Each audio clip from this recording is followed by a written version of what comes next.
گی، اس کے بعد عیسائیوں کی بستی پڑے گی، یہودیوں کی بستی میں سازش ہو گئی۔ سنو، عمر اور عمر کے لشکر والے نکل رہے ہیں، عمر کے ساتھی نکل رہے ہیں۔ یہودیوں نے کہا کہ عمر اور عمر کے ساتھیوں کے دلوں سے ایمان کیسے نکالا جائے، ایمان کی کمزوری پیدا کی جائے۔ یہودیوں نے اپنی نوجوان لڑکیوں کو نیم بڑھانا کپڑے پہنا کر اپنے گھروں کی چھتوں پر کھڑا کر دیا اور ان کو گندے گندے بیہودہ اشعار، بیہودہ گانے یاد کرا دیے، اور یہ حکم دے دیا کہ میری بیٹیوں، عمر اور عمر کے ساتھی جب یہاں سے نکلیں گے تو اوپر چھتوں سے یہ اشعار پڑھنا، یہ محبت بھرے شعر پڑھنا، ان کو اپنے دامن میں آنے کی دعوت دینا۔ اگر تمہارے اشعار سن کر کوئی بھی بہک جائے اور وہ تمہیں اشارے سے بلائے تو تم بالکل منع مت کرنا، وہ تمہیں جہاں لے جائے چلے جانا۔ اور اگر کسی ایک عمر کے ساتھی نے اگر تمہارے ساتھ منہ کالا کر دیا تو ہم سمجھیں گے کہ تم عمر کے ساتھیوں کے دلوں سے ایمان نکلوانے میں کامیاب ہو گئی ہو۔ یہی سب سے بڑی سازش ہوتی ہے، یہی، اور معاف کیجئے گا یہی سازش آپ کے جلسے بھی اس سے محفوظ نہیں رہے۔ جا کر دیکھ لو، میلہ لگا ہے، اور دیکھ لو آپ کی جوان جوان لڑکیاں چوڑیاں خرید رہی ہیں، جلسوں میں بھی لپسٹک لگا لگا کے آئی ہیں، کریم اور پاؤڈر تھوپ کر آئی ہیں۔ یہ ہنسنے کا نہیں، رونے کا مقام ہے، کیونکہ یہ کوئی اور نہیں ہے، ہماری بیٹیاں اور ہماری بہنیں ہیں۔ بس اتنا کہہ دینا کافی ہے۔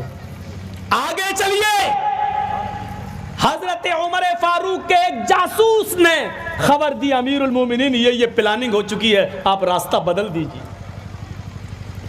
حضرت عمر نے تمام صحابہ کو اکٹھا کیا اور فرمایا کہ لوگوں، یہ پلاننگ ہو چکی ہے، کیا کیا جائے؟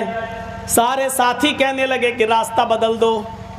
حضرت عمر نے کہا نہیں، راستہ نہیں بدلوں گا، وہ ہمارے دلوں سے ایمان نکالنا چاہتے ہیں، ہم انہیں اپنی ایمان کی مضبوطی دکھانا چاہتے ہیں۔ سبحان اللہ، سبحان اللہ۔ اب ہم اسی راستے سے گزریں گے۔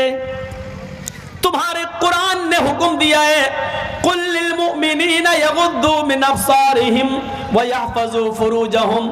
اے محمد صلی اللہ علیہ وسلم، مومن مردوں سے کہہ دو کہ جب وہ کہیں نکلا کریں، کہیں جایا کریں، تو وہ اپنی نگاہیں نیچی رکھا کریں، اپنی نگاہیں پست رکھا کریں، اپنی شرمگاہوں کی حفاظت کریں۔ لوگوں، ہم سب اسی راستے سے گزریں گے، وہ گندے گندے شعر پڑھ کے ہمیں بہکائیں گی، لیکن ہم لوگ قرآن کی آیتیں پڑھتے ہوئے، اپنی نظریں جھکاتے ہوئے ہم لوگ آگے نکل جائیں گے۔ اور سنو، میں تم سب کا میر کارواں ہوں، سردار ہوں، امیر ہوں، پریسیڈنٹ ہوں۔ پریسیڈنٹ آگے آگے چلتا ہے، لیکن میں اب تمہارے پیچھے پیچھے چلوں گا، تم سب میرے آگے آگے چلو گے۔ میں یہ دیکھوں گا کہ دیکھیں وہ لڑکیاں اشعار پڑھ رہی ہیں، میں یہ دیکھوں گا کہ کسی کی نظر اوپر ان لڑکیوں کی طرف تو نہیں اٹھ رہی ہے۔ اگر میرے کسی ساتھی کی نظر چھت پر کھڑی ہوئی کسی لڑکی کی اوپر پڑ گئی تو عمر کی تلوار اس کی گردن کی اوپر پڑ جائے گی۔ یہاں کس کی گردن پہ تلوار مارو گے؟ یہاں تو ایک لڑکی اگر تھوڑا سا میک اپ کی ہوئی ہے تو اس کی طرف سے نظر ہٹتی نہیں، حل میں مزید اس سے بھی خوبصورت کوئی نظر آنی چاہیے۔ دوسری پہ پڑی نہیں، یہ بھی کم ہے، اس سے بھی خوبصورت۔ کسی کے اتنے ہاتھ کھولے، نہیں نہیں نہیں، اتنے اور دکھنا چاہیے، اتنا دکھا تو نہیں نہیں، یہاں تک دکھنا چاہیے۔ حل میں مزید کی آواز اٹھتی ہے کہ اور دکھو اور دکھو۔ لڑکیاں جتنے کم کپڑے پہنتی جا رہی ہیں، نوجوانوں کی طرف سے آواز اٹھتی، حل میں مزید، یہ بھی زیادہ ہے، اور کم اور کم اور کم۔ اور ایک بات بتا دوں، پہچان بتا دوں آپ کو، جس لڑکی کے جسم پر جتنا کم کپڑا ہوگا سمجھ لو کہ وہ اتنے ہی بڑے باپ کی بیٹی ہے۔ یہ بہت بڑی پہچان بتا دی آپ کو۔ جس لڑکی کے جسم پر جتنا کم کپڑا ہوگا سمجھ لینا کہ اس کا باپ اتنا ہی امیر ہوگا۔ یہ امیر باپ کی بگڑی ہوئی بیٹیاں ہوتی ہیں، اور وہ امیر، اس کو میں امیر نہیں مانتا۔ دولت کا خزانہ ہے تیرے پاس، لیکن تیری دولت مولوی جرجیز کے پیروں کے جوتے کے نیچے، میں نہیں سمجھتا۔ نعرہ تکبیر! نعرہ تکبیر! مولانا جرجیز انصاری صاحب، تو سب سے بڑا پھٹیچر باپ ہے، تو دنیا کا سب سے کنجوس باپ ہے، جو اپنی بیٹی کو 5 میٹر کپڑا نہیں دے سکتا ہے۔ تجھ سے بڑا کنجوس کوئی ہے ہی نہیں اس دنیا میں۔ کاہے کا امیر؟ کس بات کا امیر؟ جو اپنی بیٹی کے جسم کو نہ چھپا سکے۔ بہت کچھ کہہ دیا میں نے، سمجھدار را اشارہ کافی است، سمجھداروں کے لیے اشارہ کافی ہے۔ حضرت عمر نے تلوار نکالی، گزرو، قافلہ چلنے لگا، یہودی کی بستی آ گئی، امیر المومنین یہودی کی بستی سے گزرنے لگے، ساتھی آگے آگے، عمر پیچھے پیچھے۔ وہ مکان بھی آ گئے جن پر لڑکیاں کھڑی ہیں یہودیوں کی، گانے گانا شروع، ترانے شروع، نرم و نازک آواز، لب و لہجے میں، سریلی آواز میں عشقی اشعار شروع۔ جیسی جیسے امیر المومنین کے ساتھی آگے بڑھتے گئے،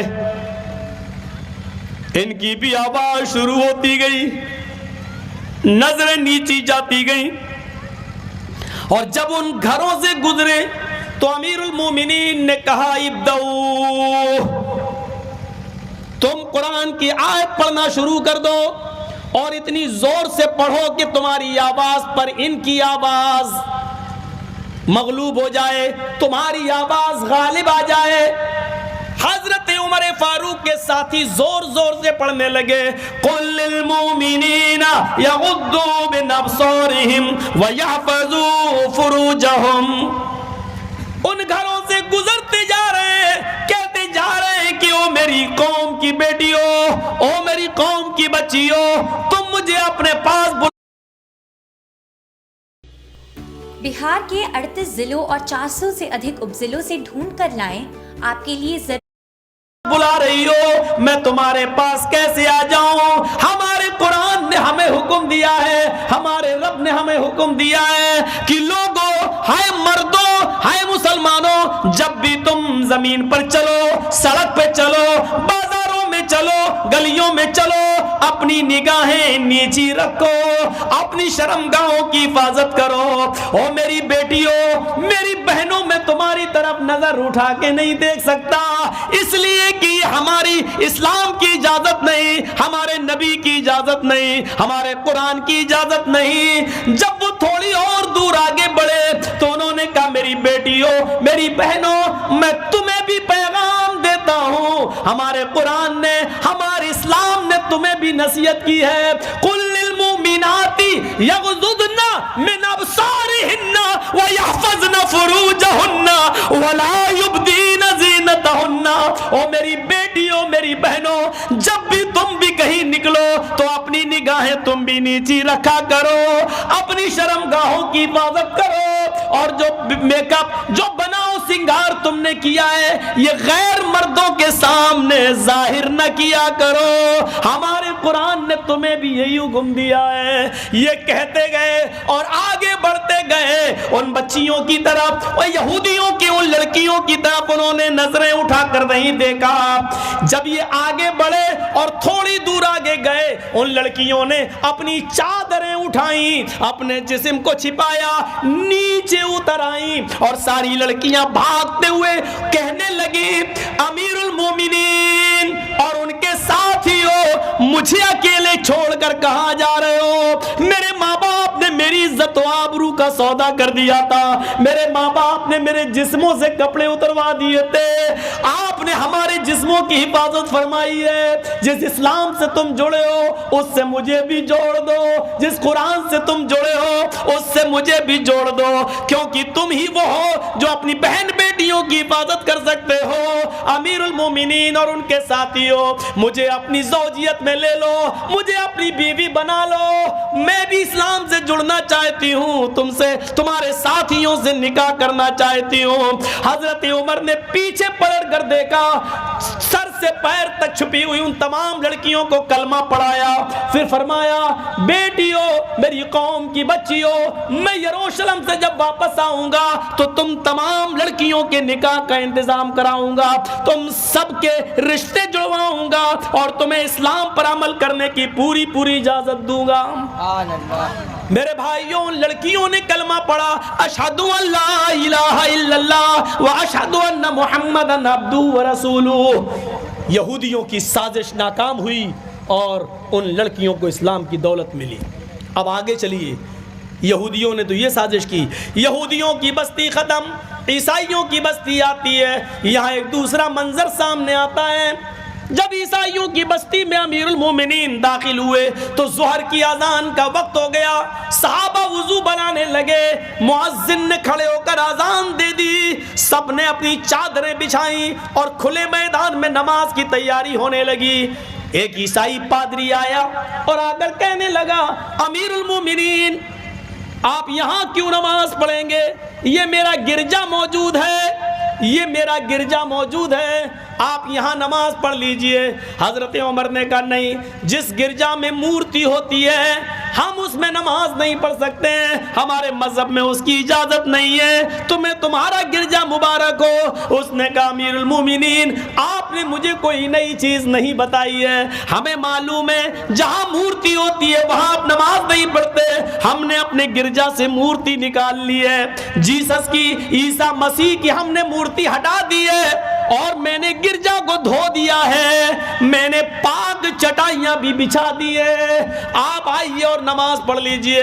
حضرت عمر نے کہا, اب کوئی اعتراض نہیں ہے, جب مورتی نہیں ہے, زمین تو ساری کی ساری اللہ نے پاک کی ہے, بنائی ہے ہم سب کے لیے, اور اس پر پاک چٹائیاں بھی بچھی ہوئی ہیں, تو ہم تمہارے گرجا میں نماز پڑھ لیتے ہیں. حضرت عمر گرجا میں گھس گئے, صحابہ بھی گرجا میں پہنچ گئے. حضرت عمر امامت کے مصلی پہ آگے بڑھ گئے, آپ کے ساتھی آپ کے پیچھے کھڑے ہو گئے, اقامت کہہ دی گئی. حضرت عمر اللہ اکبر کہنے والے ہیں, اچانک آپ کے دماغ میں کیا آیا؟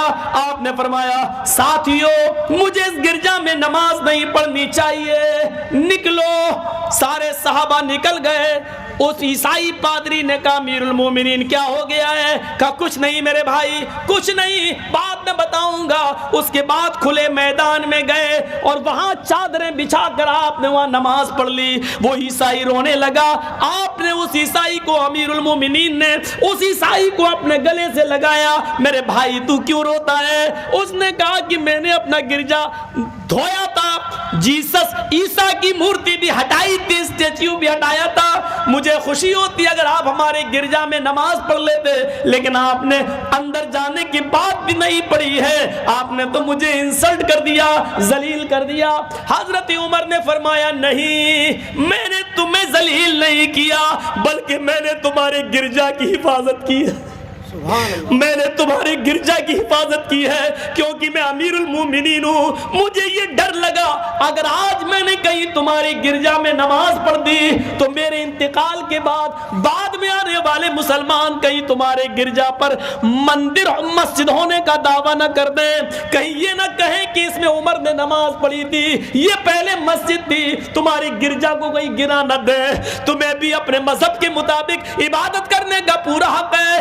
اگر تمہارا گرجا گرایا گیا اور اس جگہ پر اگر مسجد بنائی گئی تو اس سے بڑا کالا دن ہمارے لیے کوئی نہیں ہوگا.